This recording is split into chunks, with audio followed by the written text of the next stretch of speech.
জাতীয় সংসদ নির্বাচনকে সামনে রেখে যে তফসিল ঘোষণা হয়েছে, আমরা দেখেছি যে এই তফসিল ঘোষণার পর থেকে নির্বাচনের যেই আচরণ বিধি রয়েছে সেই আচরণ বিধির মধ্যে যে পোস্টার, ব্যানার, বিলবোর্ড এগুলো অপসারণের কাজ চলছে। তো আমরা দেখেছি যে ফরিদপুর 4 আসনের যিনি বিএনপির মনোনীত প্রার্থী, জাতীয়তাবাদী কৃষক দলের কেন্দ্রীয় কমিটির সাধারণ সম্পাদক শহীদুল ইসলাম বাবুল, তিনি কিন্তু আজকে এই সদরপুর উপজেলা চত্বর থেকে এই তার যে তরুণ নির্মাণ এবং বিলবোর্ড এবং পোস্টারগুলো রয়েছে তিনি নিজ হাতে এগুলো অপসারণ করছেন। তো আমরা দেখছি যে তিনি নিজেই কিন্তু আজকে তার দলীয় নেতাকর্মীদের নিয়ে এই পোস্টার, ফেস্টুন এবং তিনি যে গেটগুলো করেছেন সেগুলি কিন্তু তিনি অপসারণ নিজেই করছেন।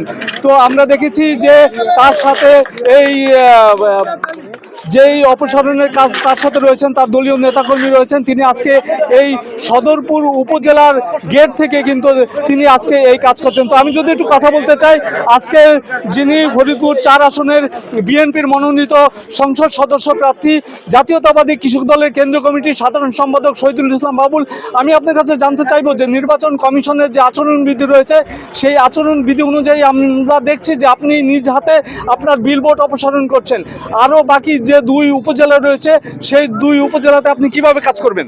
না, আপনাকে ধন্যবাদ। আপনারা জানেন যে ইতিমধ্যে তফসিল ঘোষণা করা হয়ে গেছে। তফসিলের পরে কিছু বাধ্যবাধকতা, নিয়ম কানুন বা আচরণবিধির ব্যাপার থাকে, যেটা আমাদেরকে বলা হয়েছে।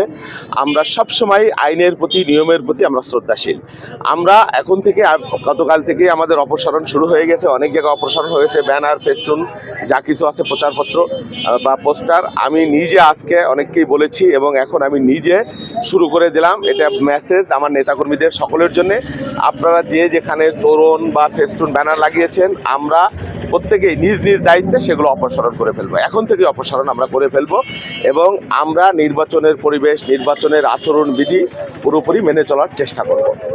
ধন্যবাদ আপনাকে। আপনারা শুনছিলেন যে তিনি বলছিলেন যে ফরিদপুরের যে 4 আসন রয়েছে সেই 4 আসনে কিন্তু তিনি যে এই পোস্টার, বিলবোর্ড, ব্যানার, ফেস্টুনগুলো রয়েছে সেগুলো তিনি অপসারণের কাজ করছেন এবং তিনি তার দলীয় নেতাকর্মীদেরও কিন্তু নির্দেশ দিয়েছেন। তো আমরা দেখেছি যে শুধু শহীদুল ইসলাম বাবুল কিংবা বিএনপি প্রার্থীরা নয়, অন্যান্য যেসব প্রার্থী রয়েছেন তারাও কিন্তু এই তার নিজ নিজ এলাকায় তার পোস্টার, ফেস্টুন এবং ব্যানারগুলো কিন্তু অপসারণের কাজ করছেন। তো এই ছিল ফরিদপুরের সদরপুর থেকে আমার কাছে সবশেষ খবর।